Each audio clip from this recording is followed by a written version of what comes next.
Tal como vejo, a dificuldade desse monólogo está na impossibilidade de Hamlet encontrar a chave para seu dilema, já que este residia em seu próprio estado alterado. Shakespeare tinha a chave, mas Hamlet não podia assistir a peça de Shakespeare. Winnicott, em o desenvolvimento da capacidade de se preocupar, para ilustrar a necessidade que o bebê tem de organizar seus pedaços egóicos, recorre ao célebre personagem no folclore e em Alice através do espelho, de Lewis Carroll. Para quem não sabe, né, o Humpty Dumpty é um personagem do folclore inglês, né, que é aquele ovo, né, um ovo que aparece, um ovo com andrajos, né, de humano. E aí o Winnicott fala o seguinte, abre aspas, com efeito, a queda do muro, ou em meus termos, o cair para sempre, pode resultar em uma desintegração, deixando esfacelado. Quando não há uma continuidade de colo e um esfacelamento ou uma apatia do rosto da mãe, o bebê estará em uma fase, aos moldes do enigmático ovo, em que está em cima do muro, prestes a cair e estilhaçar-se, podendo-se apelidado de estágio de Humpty Dumpty, a parede a qual se pendura precariamente sendo a mãe que cessou de oferecer colo. Fecho aspas. Em O Lugar da Monarquia, Winnicott, percebendo a função simbolizante dos contos de fadas, declara: pode ser que os contos de fadas sejam encarados como algo familiar, aconchegante, que traz alegria, um enriquecimento da vida diária. Ou pode ser que o conto de fadas seja sentido como um exercício escapista. Em A Localização da Experiência Cultural, Winnicott recorre ao poeta indiano Rabindranath, que, em um dos seus versos, fala o seguinte: na praia do mar, de mundo sem fim, crianças brincam. Winnicott interpreta que, nesse trecho do poema, o mar é a própria mãe, que, por suas ondas, desembocam pequenos rebentos na areia da praia, que é o próprio corpo materno. Cito Winnicott: os bebês surgem do mar e são vomitados sobre a terra, como Jonas o foi a baleia. Assim, a praia do mar era o corpo da mãe, após a criança nascer. E a mãe e o bebê, agora viável, estão começando a se conhecer. Filho do mar, o bebê necessita de um braço de areia capaz de abrigá-lo, e aos poucos, conduzi-lo para além das dependências litorâneas. Winnicott remonta a noção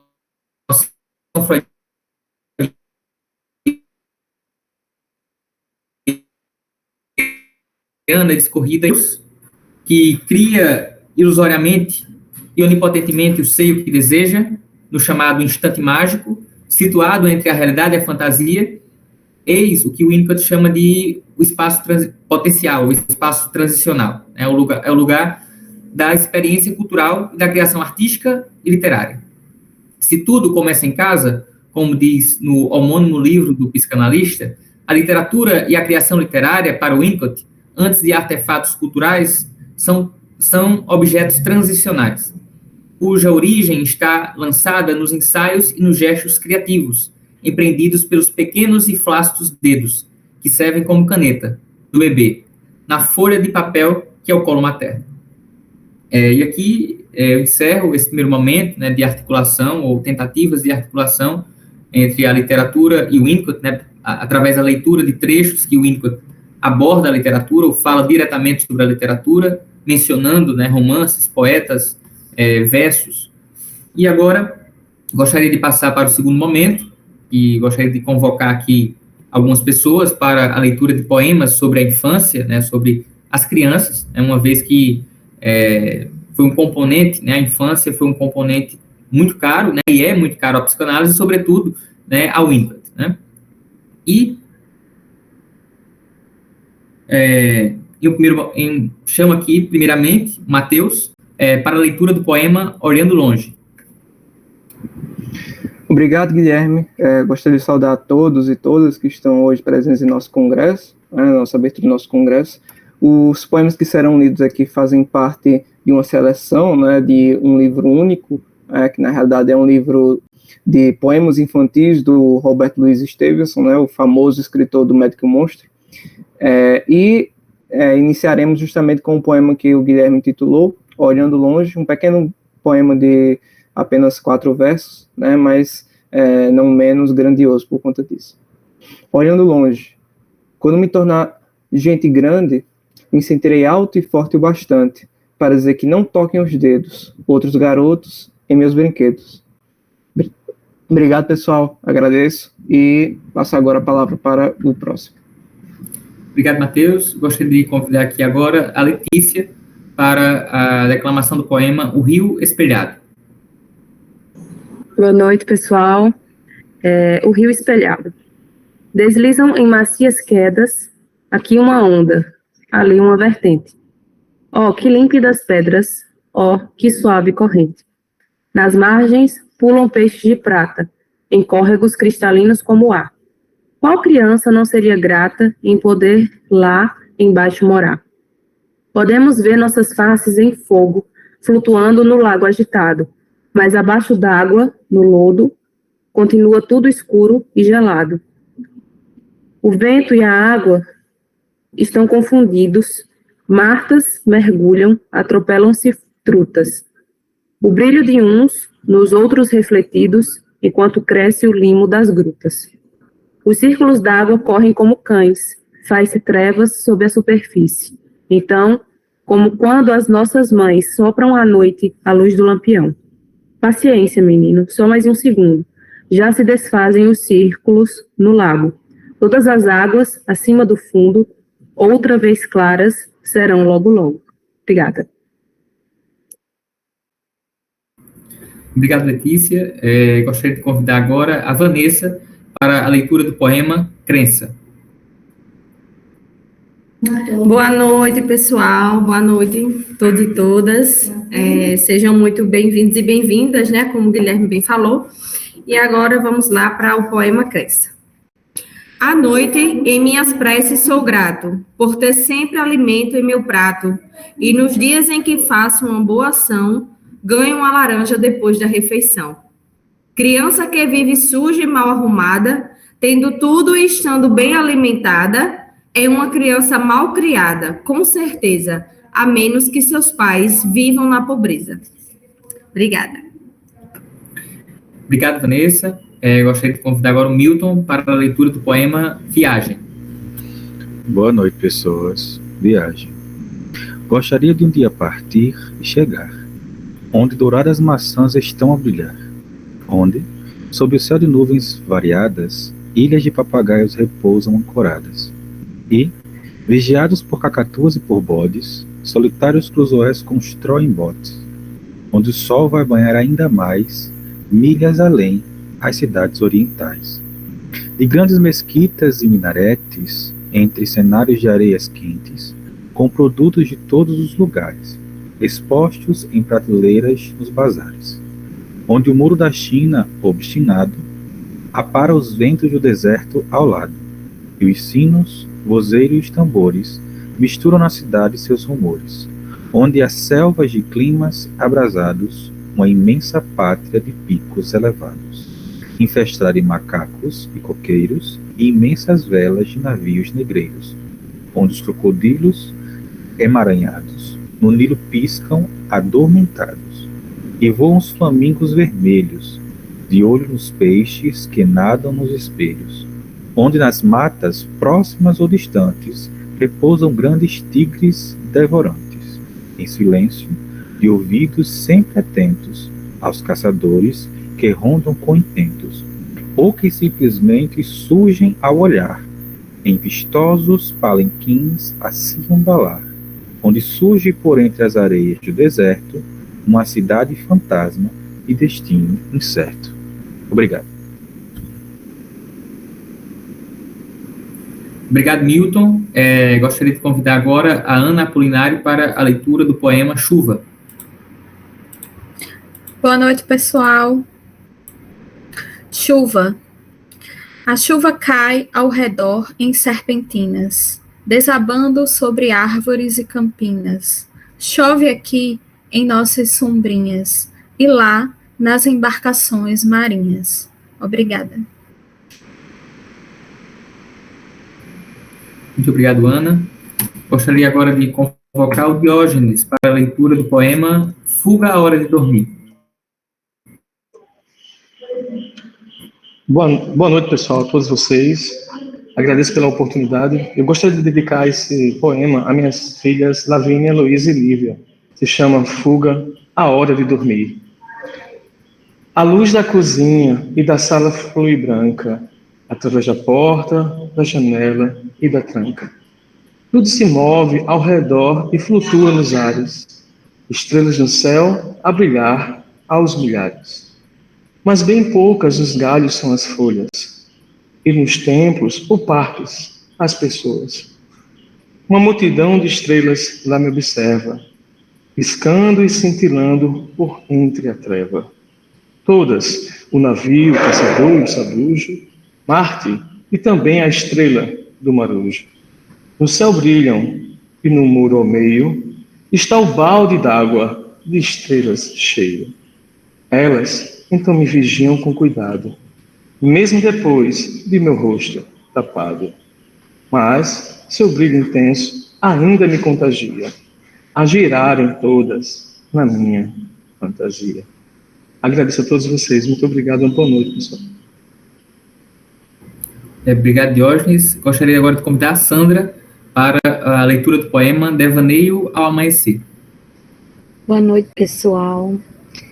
Devaneio ao adormecer. Em todas as noites, ao longo delas, após mamãe soprar a luz das velas, vejo gente desfilar à minha frente, claro como o dia em minha mente. Exércitos, reis e imperadores, levando objetos de várias cores, marcham em imensas avenidas, como nunca vi em minha vida. Nunca se viu espetáculo tão esmerado, no grande circo montado no gramado. Toda espécie de homens e de animais vão marchando em cortejos triunfais. Se movem primeiro um tanto lentos, aligeirando depois seus movimentos, enquanto com eles em silêncio desço, até o reino do sono onde adormeço. Obrigada e uma boa noite. Obrigado, Sandra. Gostaria agora de convocar a Aparecida para a leitura do poema Um Amigo Invisível. Boa noite a todos e a todas. O amigo invisível. Crianças brincam sozinhas no gramado, à espera do amigo no bosque ocultado. Estão todos felizes com a alma em festa, até que o amiguinho surge da floresta. Ninguém pode ouvi-lo, ninguém pode vê-lo. É como um quadro pintado sem modelo. Mas eis que ele surge em qualquer lugar, onde houver uma criança alegre a brincar. Ele descansa ao sol e pelo mato corre sobre a garoa. Imita canto cristalino, sempre que você o entoa. Sempre que feliz você estiver, sem um motivo atinar. É porque o amigo das crianças está para chegar. Ele adora ser pequeno e jamais um gigante. De cavernas escavadas, ele é um habitante. E lá está ele, sempre contigo a brincar, do lado inimigo, sem vitória alcançar. E quando à noite você for ao seu leito, lhe desejará ele um sono perfeito. E quer estejam no baú ou na estante, ele aos brinquedos estará vigilante.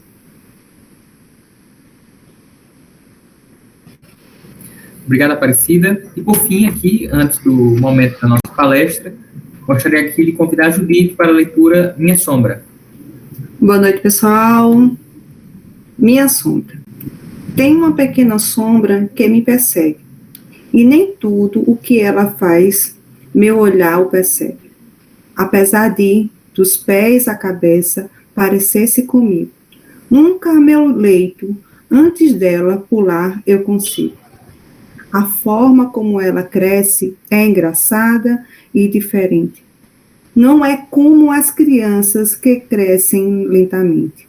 Às vezes se joga para o alto, feito bola de borracha. Outras tão pouca tão pouco cresce, que quase não se acha. Não tem noção de como criança reage. Me engana como a artimanha de pajem. Veja a medrosa sempre grudada em mim. Teria vergonha de como a babá age assim.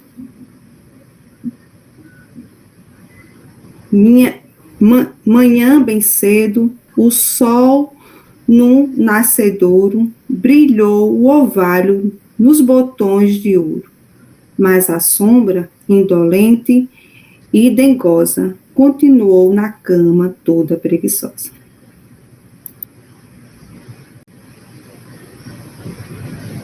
Muito obrigado, Judith.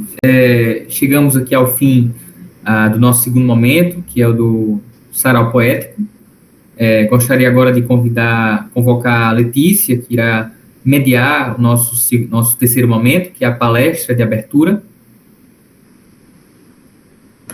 Oi, boa noite, pessoal.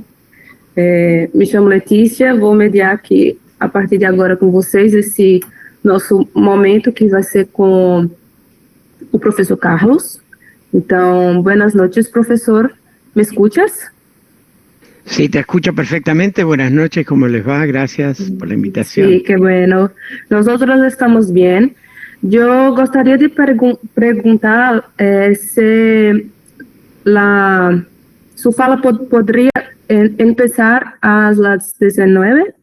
Sí, por supuesto. Sí, ¿cómo no? Sí, perfecto. Sí, Cierto. sí. Entonces, nosotros vamos a esperar 4 minutos para empezar, ¿cierto? ¿Cómo no? ¿Quiere que salgamos de acá? ¿Salgo o me quedo conectado? No, puedes quedar. Bueno, ok. ¿Cómo no? Quedamos así. Y yo voy a dar solo algunos avisos a los participantes y después De acuerdo. empiezas, ¿cierto? Gracias. Sí, cierto.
Bom, eu vou só dar alguns avisos para vocês, certo?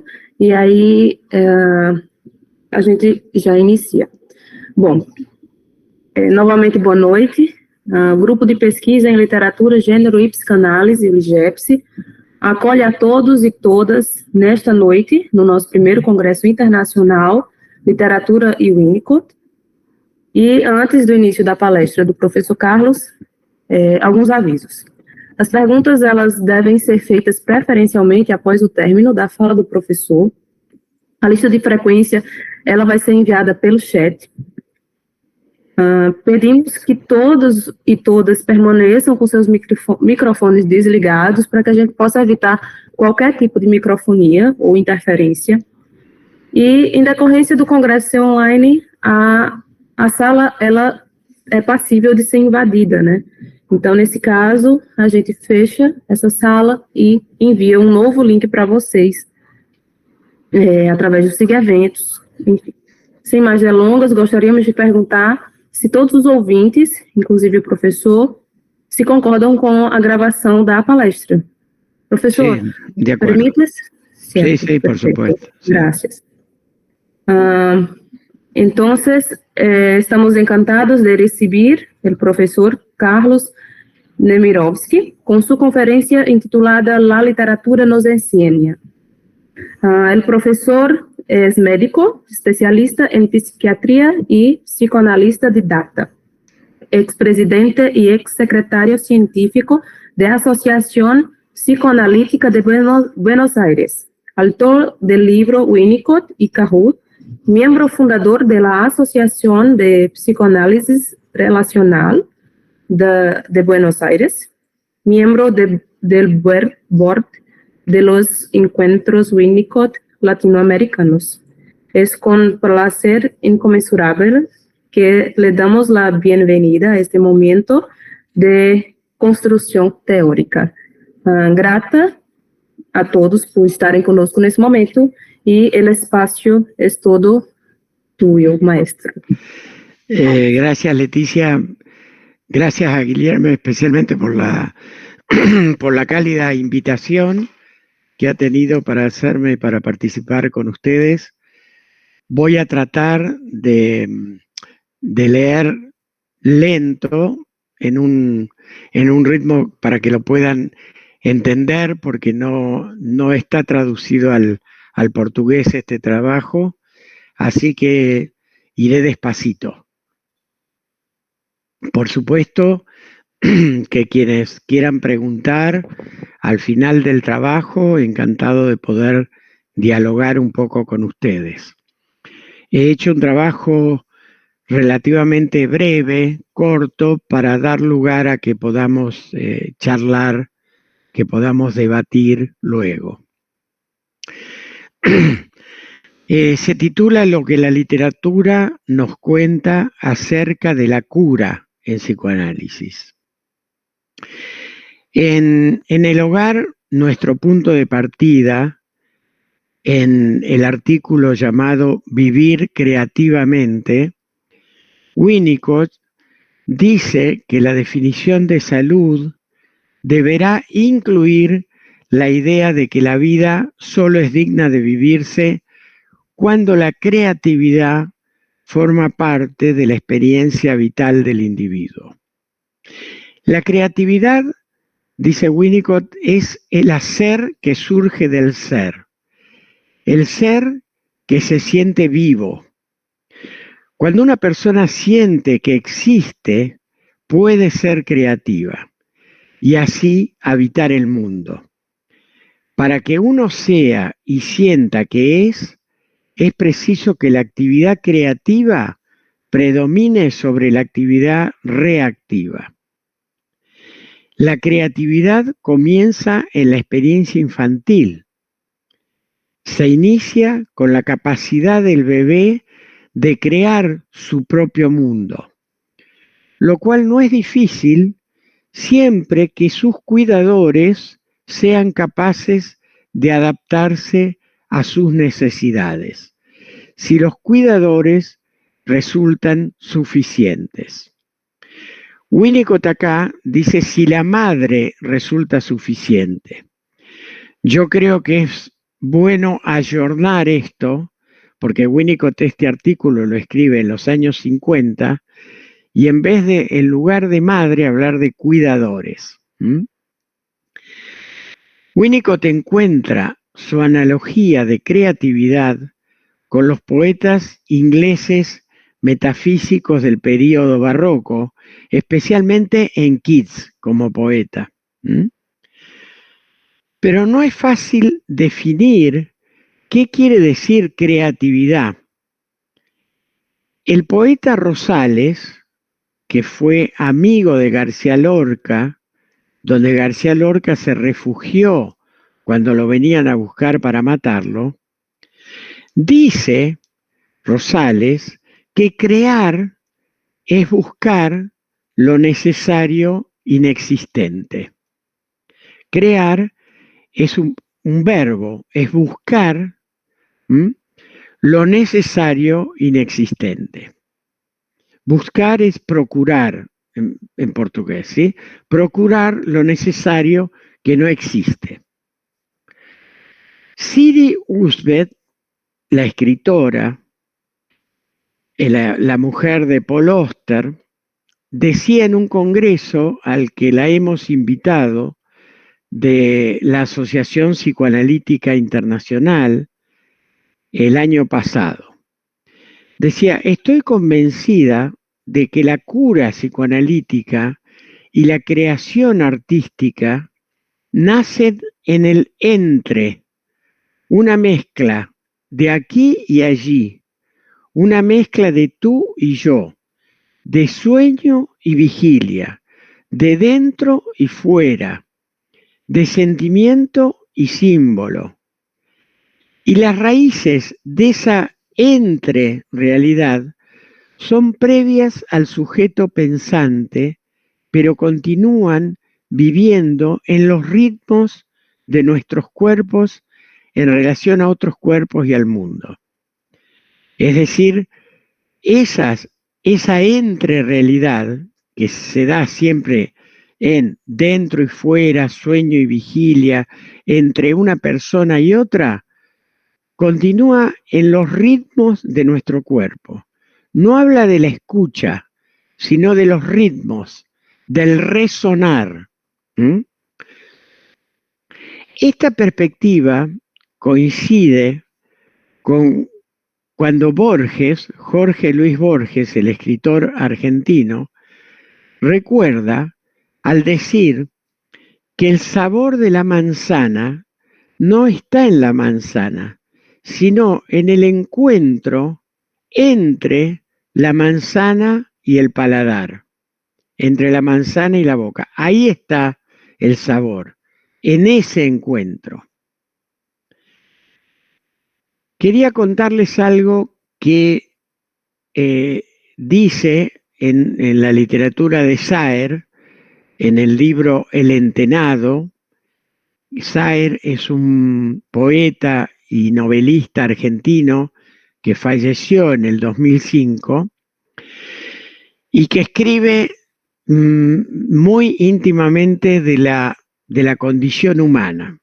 Él está contando una historia y les voy a leer un fragmento de esa historia, breve. Dice, habían pasado muchos meses que me fueron hundiendo, dice el personaje, me fueron hundiendo como un charco de agua turbia en la tristeza. El personaje fue cayendo en la tristeza. En la boca, las palabras se me deshacían como puñados de ceniza, y todo parecía en el día indiferente y desolador.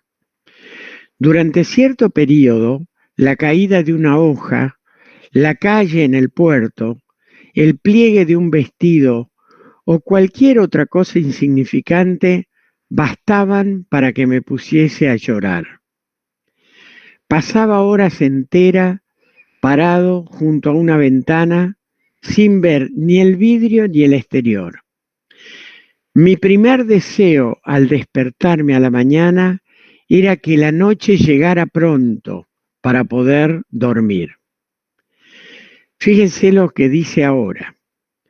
De esta miseria, de toda esta depresión, me fue arrancando con su sola presencia el padre Quesada, un cura, un presbítero. El padre Quesada me fue arrancando de esta tristeza.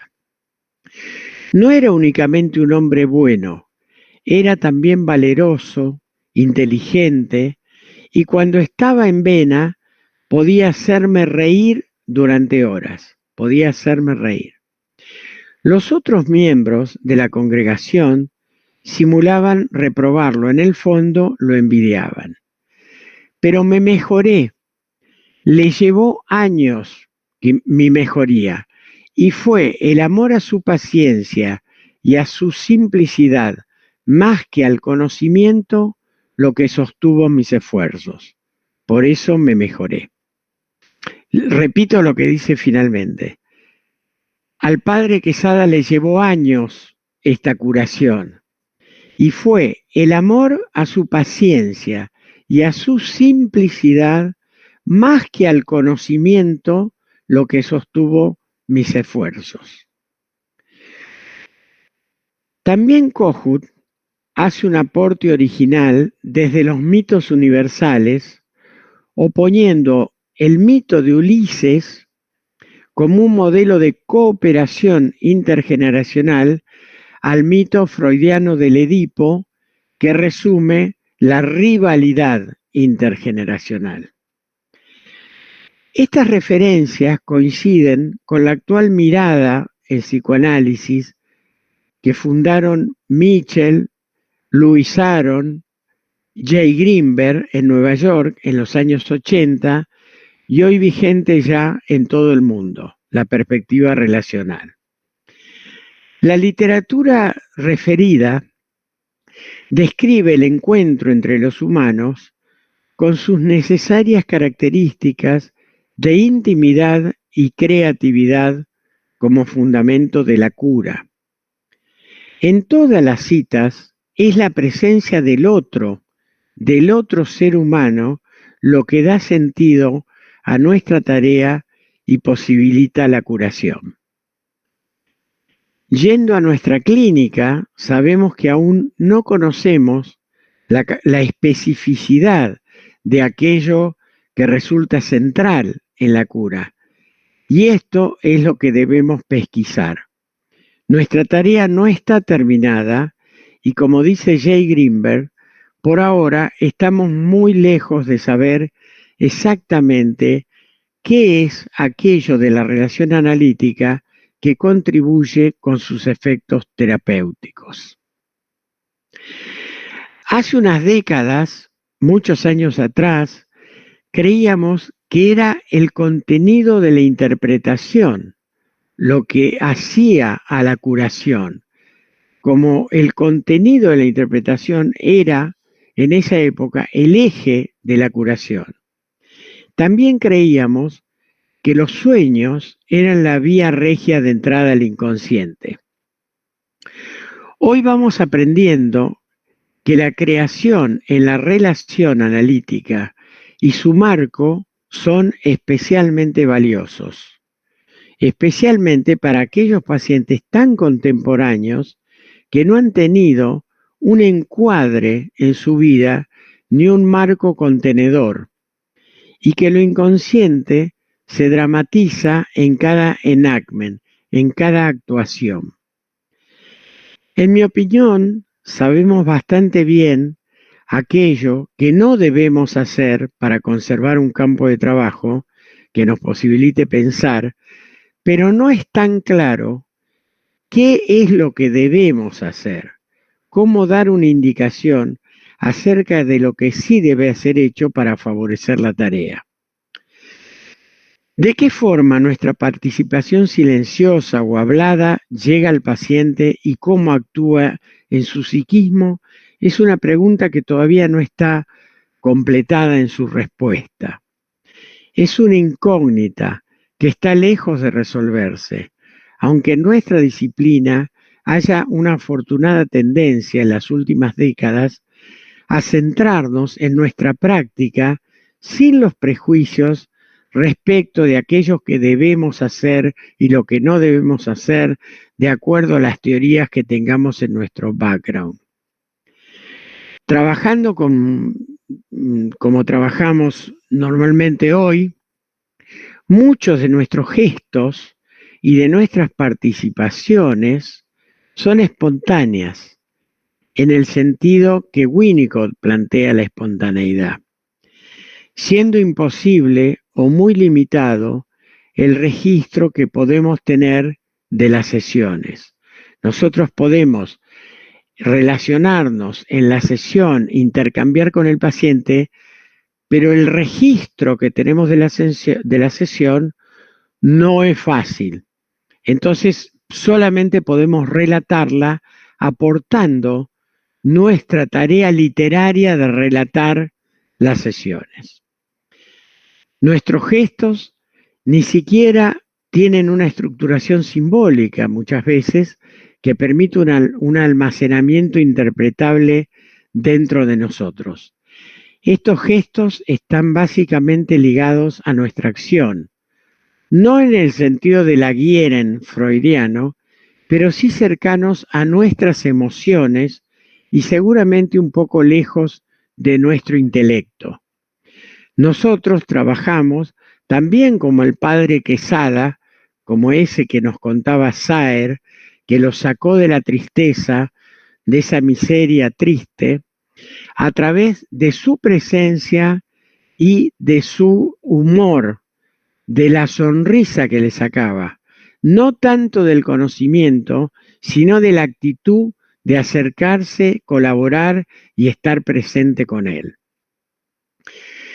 Vamos procediendo con el paciente y después observamos. Primero participamos y después observamos. No somos, como se decía antes, observadores participantes, sino que somos participantes observadores, en ese orden. Interviene el paciente, confirmamos, intervenimos intentando delimitar mejor lo que vamos construyendo, rectificamos, describimos, el paciente interviene y así vamos configurando lo que intentamos conocer. A partir de nuestra empatía, a partir de nuestras emociones, de nuestras identificaciones con las vivencias del paciente, de nuestra imaginación y de nuestra capacidad de vivenciar. Vamos armando entre los dos aquello que queremos delinear, describir, que el paciente y nosotros mismos lo vamos construyendo.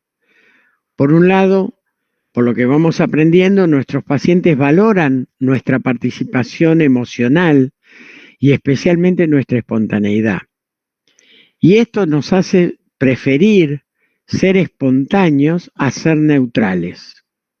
Es preferible ser espontáneos a ser neutrales. Estamos hablando entre analistas, donde la espontaneidad se ejerce dentro de un espacio de juego, como dice Winnicott, del espacio que vamos creando con el paciente en sesión. Más allá de nuestra preocupación por hallar la verdad o esclarecer o curar, objetivos que seguramente nos interesan en términos del proceso que vamos transitando, nosotros vamos armando con el paciente, construyendo entre ambos integrantes de la pareja terapéutica intervenciones sucesivas que intentan acercarse a las vivencias de quien nos consulta y que tratan de abarcarla dando rodeos metafóricos. Es todo en el entre, como decía Sirius Bert, o como decía Borges, en el sabor de la manzana no depende de ella, sino depende del encuentro entre la manzana y el paladar. Aquí la sesión depende del encuentro entre el paciente y el analista que van a construir una nueva forma de poder funcionar, una nueva forma de escuchar, una nueva forma de vibrar, una nueva forma de empatizar. Por el momento, yo trato de definir qué hago en mi práctica e intento algún tipo de definición. Todos los años escribo alguna definición, no de acuerdo a la teoría, sino de acuerdo a lo que hago en mi práctica. Lo que voy haciendo con el paciente, voy contando, intentando contarme a mí y contarle a los colegas lo que voy haciendo. Entonces a eso lo llamo psicoanálisis.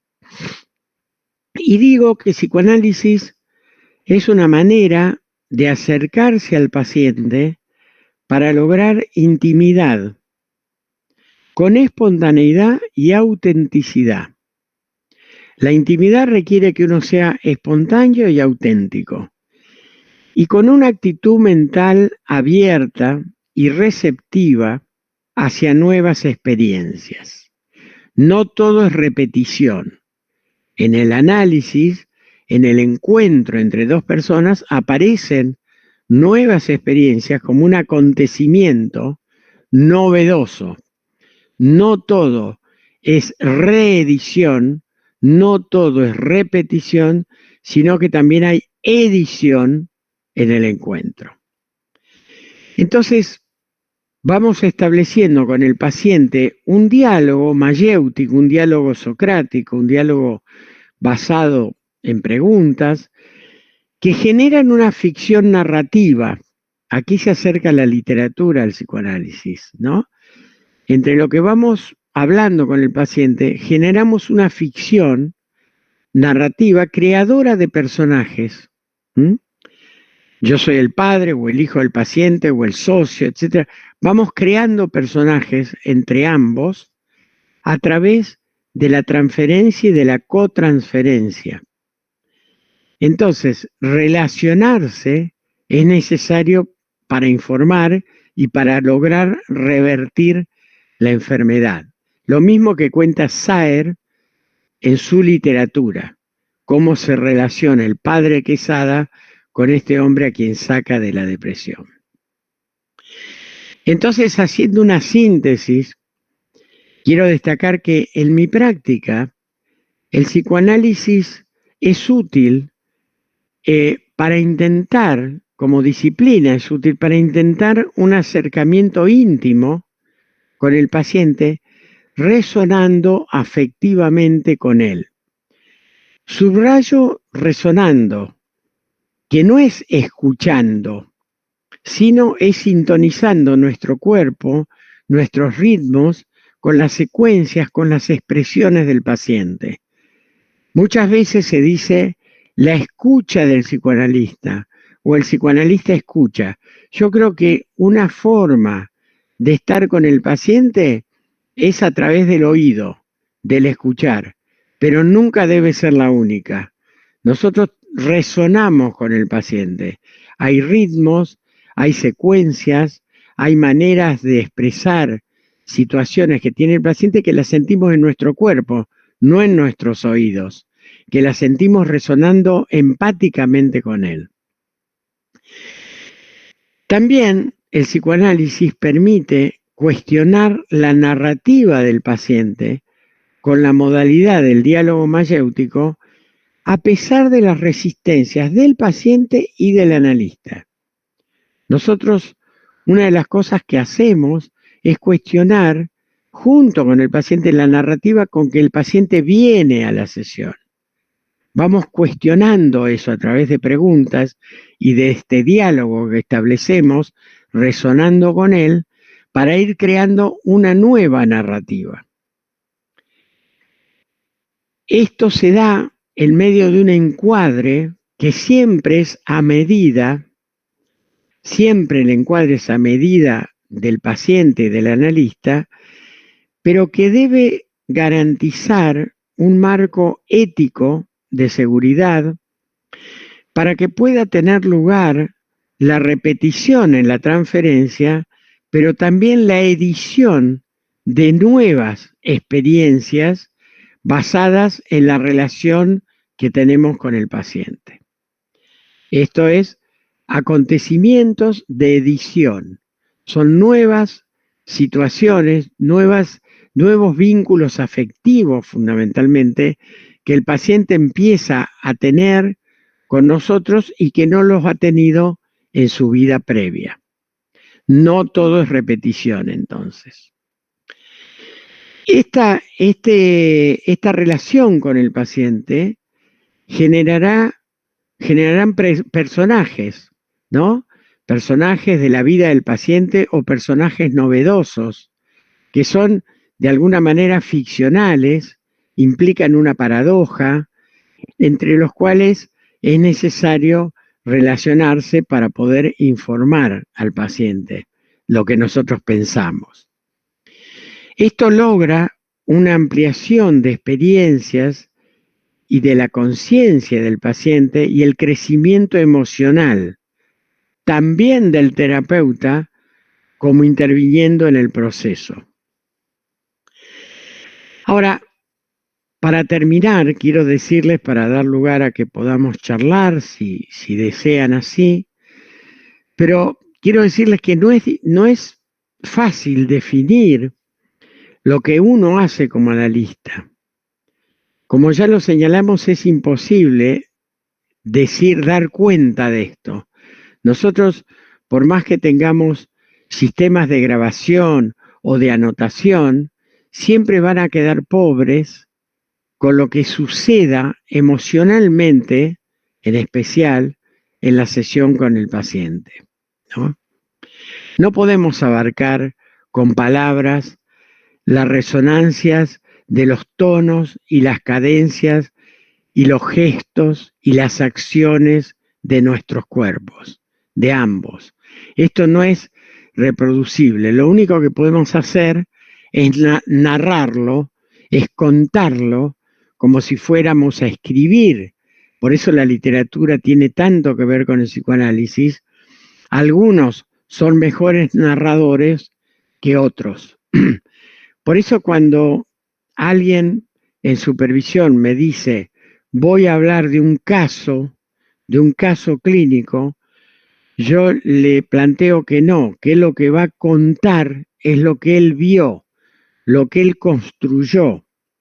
Un caso es un tema médico, un caso de un infarto, un caso de cáncer, etcétera, donde uno cree que puede poner los datos como si fuera una ciencia exacta. En nuestra disciplina, nosotros podemos transferir una comunicación a otro colega haciendo un relato. Por eso, cuanto más literatura podamos leer, cuanto más acceso tengamos a la literatura, más enriquecidos estaremos para comentar, para hacer un relato que pueda ser cercano para los colegas respecto a lo que nosotros hacemos en nuestra práctica. Entonces, poder abarcar en ese relato quizá no solo las palabras, sino las resonancias, los tonos, las cadencias, los gestos, las acciones de nuestro cuerpo, la música y el silencio, ¿no? No es nada fácil y exige no una descripción minuciosa, sino una narrativa que haga verosímil aquello que sucedió. No queremos encontrar la verdad, sino la verosimilitud, lo verosímil de lo que ha pasado en la sesión. Entonces, no deja de ser una paradoja que el contar, el relatar, que parece que se alejara de lo que sucedió en sesión, tiene mucho más fuerza de verdad, podríamos decir, que si transcribimos la sesión textualmente. Finalmente, bueno, mejor que los analistas lo hacen los poetas, los novelistas, los artistas plásticos, sin ninguna duda. Gracias a ellos podemos saber mucho más de psicoanálisis. Bueno, aquí termino, podría seguir, pero me parece que es interesante poder charlar un poco entre todos. Así que estoy a disposición. Si quieren comentar, preguntar, estar de acuerdo o no estar de acuerdo, como quieran. Vocês gostariam de fazer alguma pergunta, pessoal? ¿Algún comentario? Un poquito más lento. Ahora te entiendo. Sí, perfecto. Perguntas, comentários, concordam, se não concordam. Podem abrir o microfone e ficar à vontade.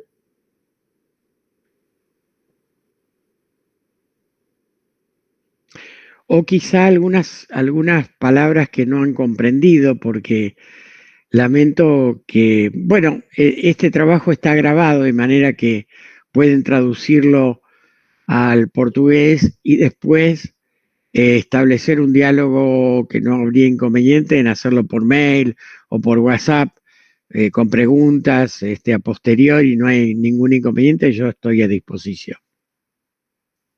Ou se vocês não tiverem entendido alguma parte da palestra, podem perguntar também.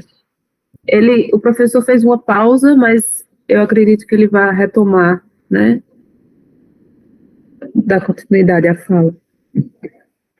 Le agradezco a Mateus el comentario.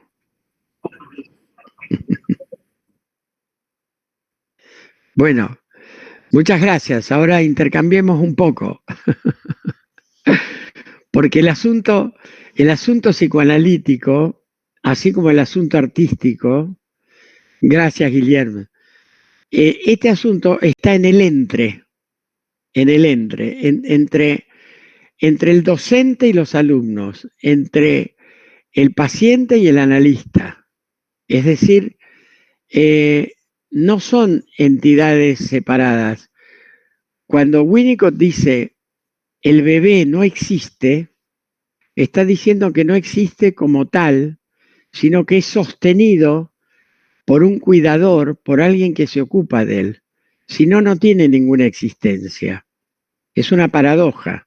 Nosotros sabemos que el bebé existe, pero no tiene existencia sino cuando es sostenido, concretamente y metafóricamente sostenido por la madre o por quien haga de madre, ¿sí?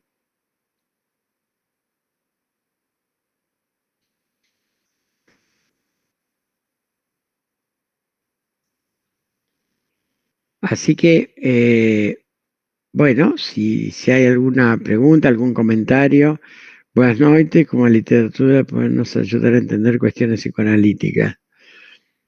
Yo creo que, sí, vamos por partes. Yo creo que la literatura es fundamental para aprender psicoanálisis.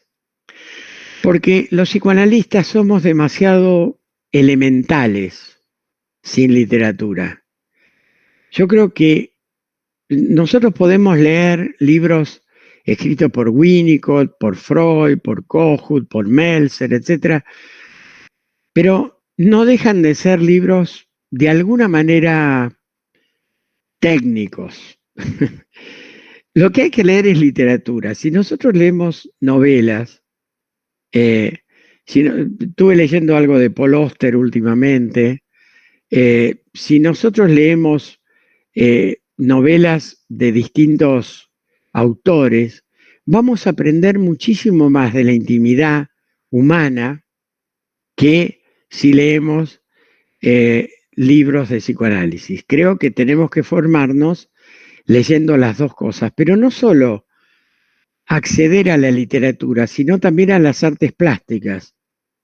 Las artes plásticas nos dicen mucho respecto a esta pregunta que están haciendo, por ejemplo, el bebé no existe.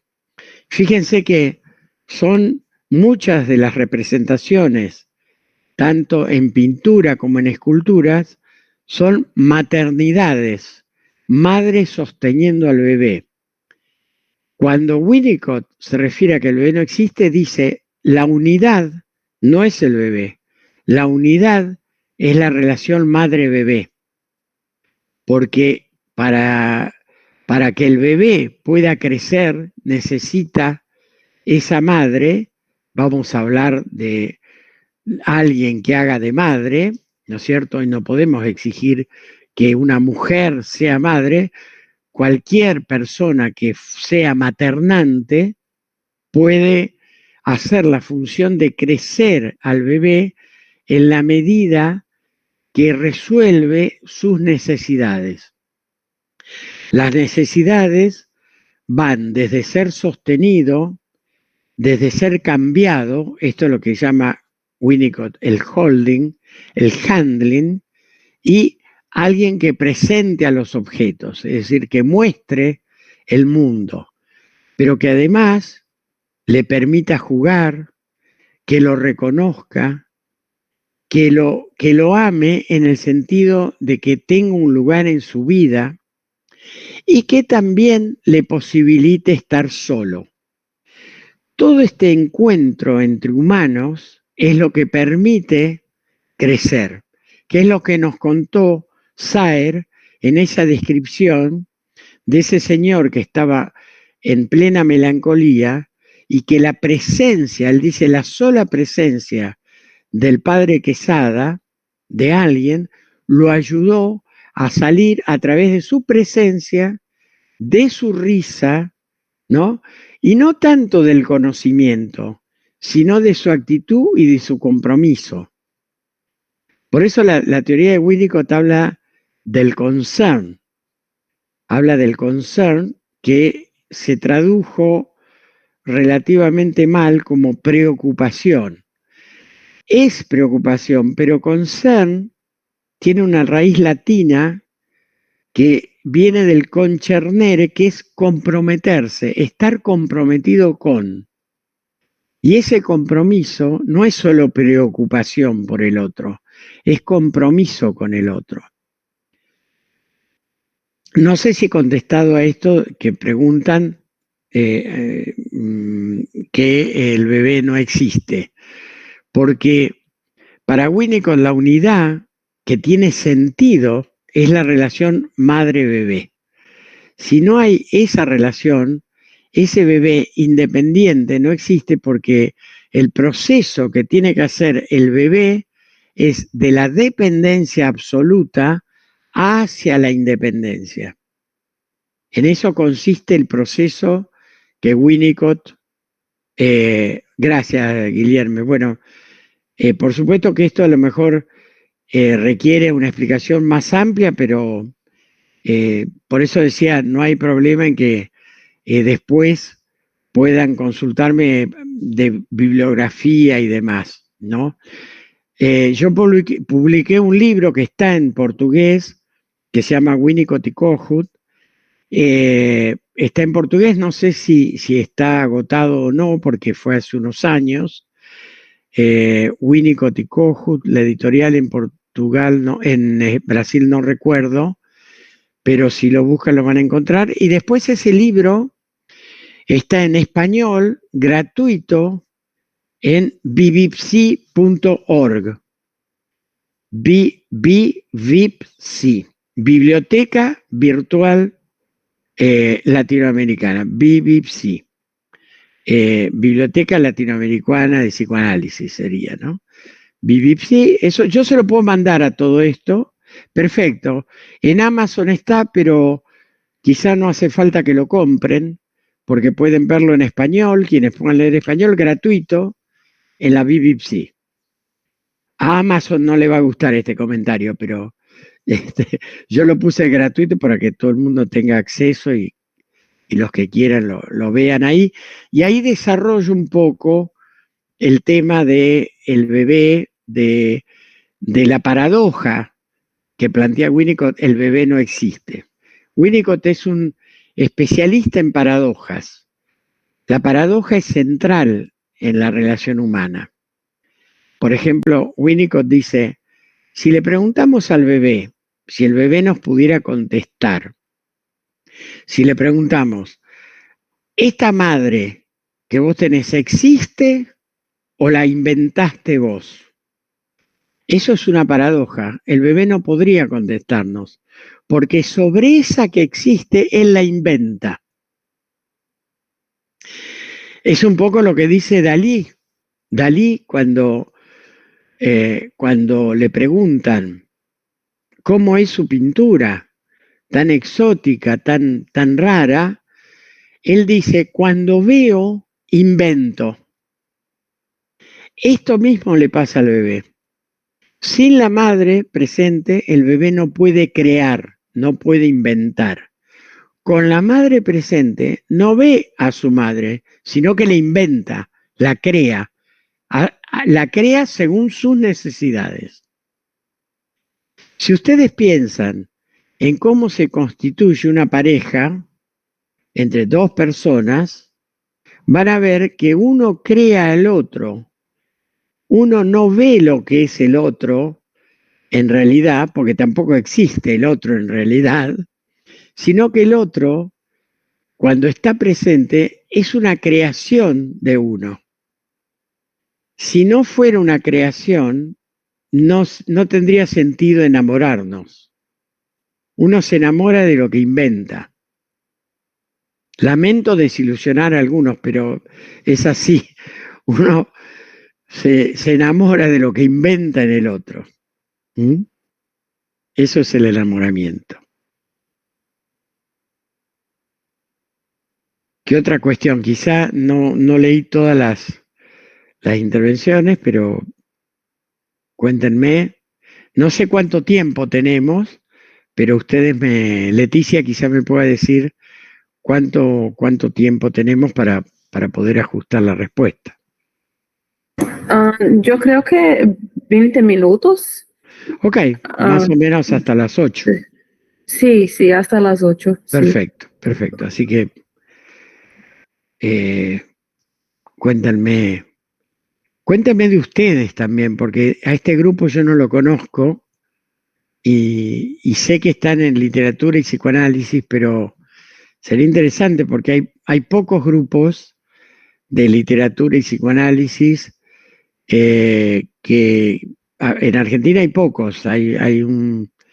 Nosotros en la IAR vamos a dar un curso ahora de literatura, pero muy breve, de 3 clases de literatura y psicoanálisis, tomando literatura, mujeres y psicoanálisis, tomando la literatura de algunas mujeres como Virginia Woolf y otras, y Siri Usber seguramente. Eso lo va a dar María Alejandra Rey, que es una persona que lee mucho literatura y que conoce mucho psicoanálisis.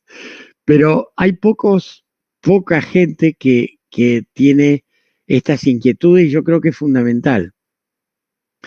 La relación dinámica entre la madre y el bebé, ¿cómo podemos analizar el self de la madre? A ver si entendí bien. Ampliame un poquito la pregunta porque me parece que no me queda claro. Decila, contame, hablado, no tanto escrito. O Leticia, si me da. Sí. Ella pregunta sobre la dinámica entre la relación entre mamá y bebé y cómo nosotros podríamos analizar en relación al self de la madre, como verdadero o falso. Primero hay que preguntarle a la madre si ella quiere que la analicemos, ¿no? Si ella quiere analizarse.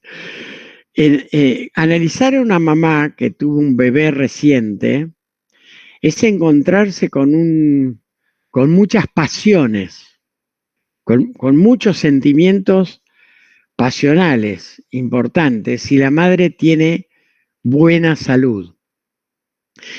Si la madre tiene mala salud, la mala salud para Winnicott podría ser un falso self, o sea, alguien solamente adaptado, sobreadaptado, ¿no? Que se comunica con el hijo de una manera formal y no desde su interior, no desde su intimidad. Esta madre va a dar lugar seguramente a un hijo esquizoide, a un hijo que se va a retraer. Si la madre es demasiado falsa, demasiado como si, demasiado as if, como dice Winnicott, si es demasiado adaptativa a lo social y poco adaptada a su bebé, con quien debe negociar una adaptación activa, si esto no se da, ese bebé lo que hace es se retrae y se encierra en un mundo de fantasía, se aleja de la realidad y se va transformando en una especie de esquizoide de la vida, donde no tiene relación con lo vital, sino que se refugia en lo que Winnicott llama el fantaseo, que no es la fantasía. El fantaseo está al servicio de la muerte, porque este bebé no ha tenido una experiencia vital con su madre. Entonces, ha generado un mundo que está alejado del mundo real. Este es el fantaseo. En algunos pacientes uno lo ve cuando el paciente está como desconectado de nosotros. Es muy diferente a la fantasía donde el paciente puede decir, bueno, tengo la fantasía de tener una novia o tengo la fantasía de hacer un viaje. Eso es fantasía que puede ser transmitido, pero el fantaseo es, nosotros lo sentimos al paciente como en un mundo aparte, se alejó totalmente de nosotros y no sabemos dónde está, lo sentimos como un extraño. Eso es el fantaseo. Eso es lo que hace el bebé cuando se retrae de una madre enferma, fundamentalmente que no puede acercarse con intimidad a su bebé. Si la madre puede acercarse a su bebé y el bebé ocupa la mayor parte de su vida, como le ocurre a la mamá al principio, cuando yo digo la mamá, digo el objeto maternante, quien cumple la función de madre, no importa si es mujer o no, estamos de acuerdo en eso, ¿no? O sea, cuando quien va a sostener y a ocuparse de la criación del bebé se ocupa de él, van generando interacciones donde se van acoplando, especialmente en lo que se refiere a los ritmos. Winnicott habla muchas veces del ritmo respiratorio. No es un tema cognitivo, no es un tema de comprender el simbolismo, sino el acople de los cuerpos, el acople de los ritmos, ¿no? Incluso Winnicott habla de la respiración. Muchas veces la respiración del bebé va acompasada por la respiración de la mamá. Va haciendo un compás, van haciendo como una canción juntos, ¿no? Y en el medio de esto, cuando uno analiza a una mamá, por ejemplo, ahora recuerdo una mamá que es un hombre de una pareja homosexual que yo tengo ahora en análisis, me cuenta que con su bebé, han adoptado un bebé, siente las mayores contradicciones, ¿no? Lo ama y lo odia, quiere estar con él y quiere tener libertad, pero esto no es porque es una pareja homosexual y porque él es un hombre. Esto es lo mismo que me cuenta una mamá que ha tenido su bebé y que quiere estar con él, pero también quiere ir a ver, al cabeleireiro, ¿no?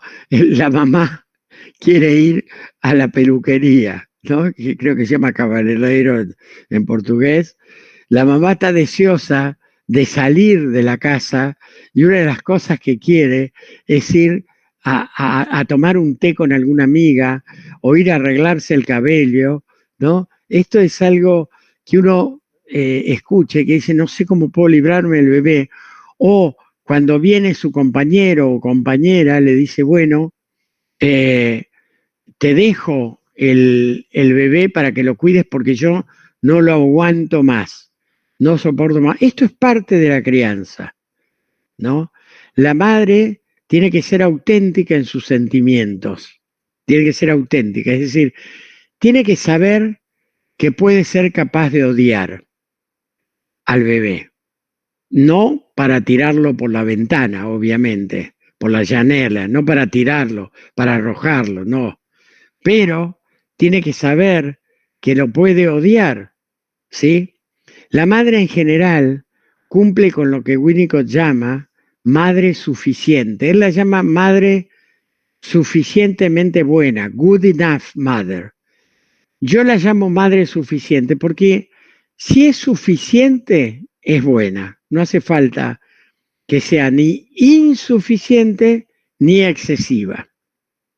Si es suficiente, es buena. Entonces, esta madre la acompaña al bebé a través de su dedicación, de estar con él, de reflejarlo en su mirada, de ocuparse del concern, de la preocupación y el involucramiento, ¿no? Pero también lo odia porque le ocupa su tiempo. Hoy analizar una mujer es muy difícil. Analizar una mujer de entre 30 y 40 años es muy difícil, porque quiere la mujer, con todas sus ganas, tener un bebé, ocuparse de ella y del marido, ocuparse de su profesión, ocuparse de sus padres, cuando tiene entre 30 y 40 años, ocuparse de sus hijos, poder hacer un posgrado. Es decir, hoy analizar a una mujer mamá es sumamente difícil, porque creo que es quien más sufre la situación actual de la mujer. Bueno, hago un poco de silencio acá. Alguien puso aburrido. Aburrido en español quiere decir boring en inglés. Quiere decir, así que no lo tomo en serio. Quiere decir very bored, muy aburrido. Así que supongo que fue un error. Sí, se ríen, yo también me río. Hablando de eso, me han despertado algo que Winnicott dice. Winnicott dice que quien más le preocupa no es un paciente psicótico, sino un paciente aburrido, the boring patient, ¿no? Un paciente aburrido. Porque el paciente aburrido es el paciente que está alejado de la vida, que no tiene humor, que no puede crear. Y ese es el más grave para Winnicott. Esto viene porque una vez un cura, un religioso, le dice a Winnicott, le pregunta a Winnicott, ¿cuándo debo derivar a una psicoterapia a alguien que me consulta?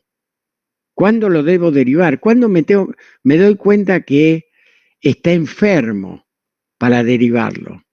Y Winnicott le dice, mire, si usted se aburre, derívelo, porque ese es un paciente poco vital.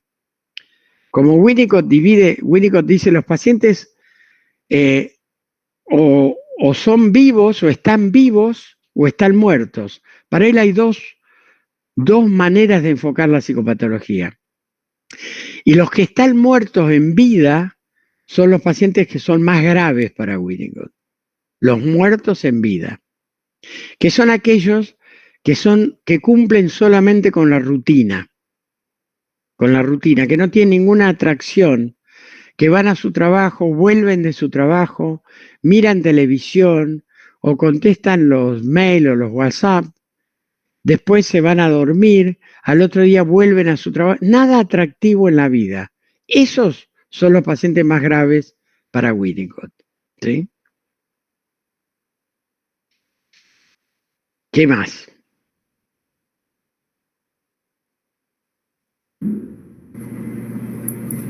Maestro.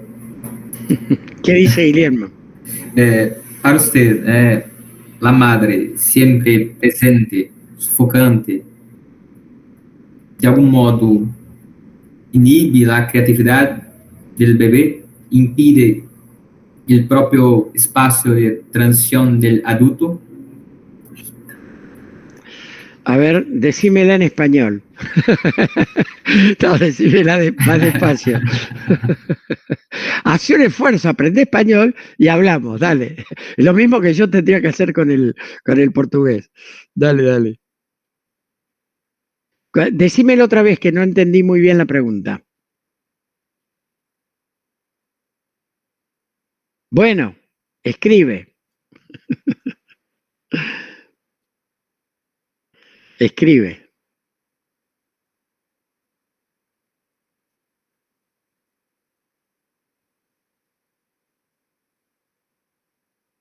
A lo mejor no es que no entiendo el portugués, sino que no conozco la respuesta. Ah, mirá, en español, la madre siempre presente y sofocante, de alguna manera inhibe la creatividad. Claro, efectivamente, por eso decía, viste que hablas perfecto español, salvo que sea el español de Google, pero va buenísimo Google. Bueno, la madre sofocante impide la creación efectivamente porque no permite el espacio necesario que se va generando gradualmente entre la madre y el bebé. Primero lo tiene dentro de su cuerpo, la madre. Después lo tiene cerca de su cuerpo. Después lo deja en la camita, en la cuna. Después se va unos metros a alejarse para hablar con alguna amiga, hablar con el esposo y demás. Es decir, necesita tomar una distancia. Y ahí, en esa distancia, es cuando el bebé puede fantasear, puede crear, pero la madre sabe, va sabiendo, por esta cuestión de negociación entre bebé y madre, va sabiendo cuándo poder acercarse de nuevo. Está atenta a las necesidades, ¿no? Alguien de afuera, de la pareja, madre-bebé, no puede hablar mucho, porque es la madre la que sabe si al bebé le duele el abdomen, le duele la panza, si tiene hambre, si tiene ganas de ir al baño, si está muy abrigado y tiene que sacarse el abrigo, tiene calor, tiene frío. Es decir, la madre va sintonizando su cuerpo con el cuerpo del bebé y poco a poco se va alejando. Si está encima todo el tiempo, ese bebé no tiene posibilidad de inventar, de crear. Esa es una madre insuficiente, porque es excesiva. Por eso cuando Winnicott habla de good enough, habla de madre suficientemente buena, es en realidad madre suficiente o no suficiente. La no suficiente es por exceso, o sea, por estar demasiado abrazada a su bebé, o por defecto, por no estar. Y a veces las madres no están en algunos periodos de momentos cruciales del bebé porque su madre ha muerto, porque están deprimidas con una depresión puerperal, porque están separándose de su marido. Es decir, pasan muchas cosas por las cuales la madre puede fallar. Winnicott dice, la madre que perdió la primera oportunidad intentará en una segunda oportunidad hacer algo, ¿no? Bueno, hay mucho que hablar sobre estos temas de la relación madre-bebé, que es fundamental. No, por favor, gracias por la pregunta, Guillermo.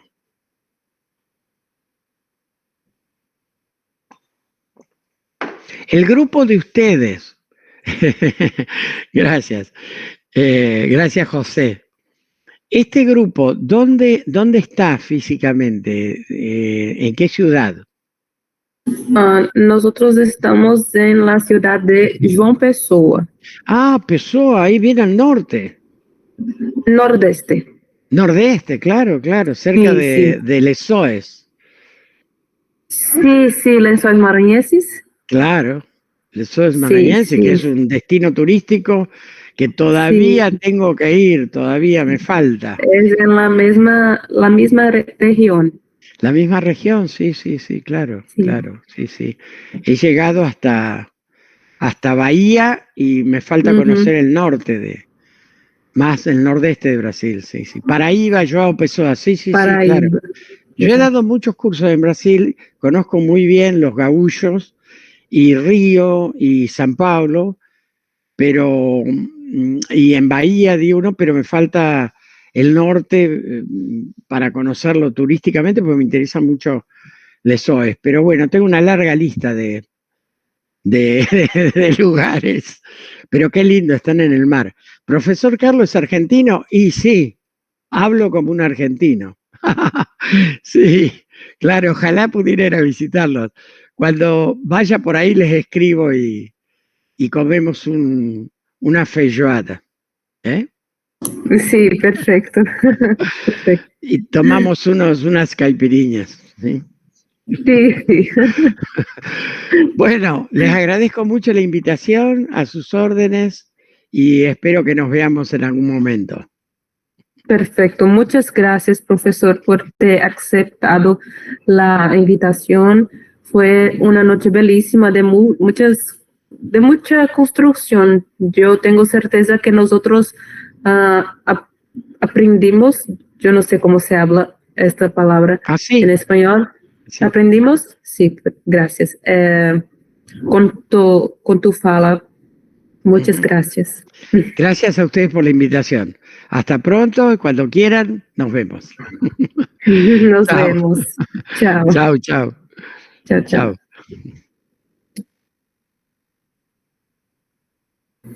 Bom, pessoal, agradecemos a presença de todos e todas.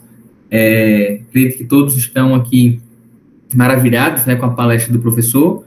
E convido-os aqui à nossa semana de atividades, né? Eu vou enviar aqui a programação, acredito que vocês já receberam pelo e-mail também, mas aqui segue a programação, temos mesas, simpósios, minicursos, mais palestras, né, mais palestras internacionais. Então, estão todos e todas aqui convidados e convidadas a participar desta semana repleta de eventos. Agradeço a atenção de todos e todas aqui presentes e que tenhamos, né, um ótimo congresso. Obrigado, pessoal.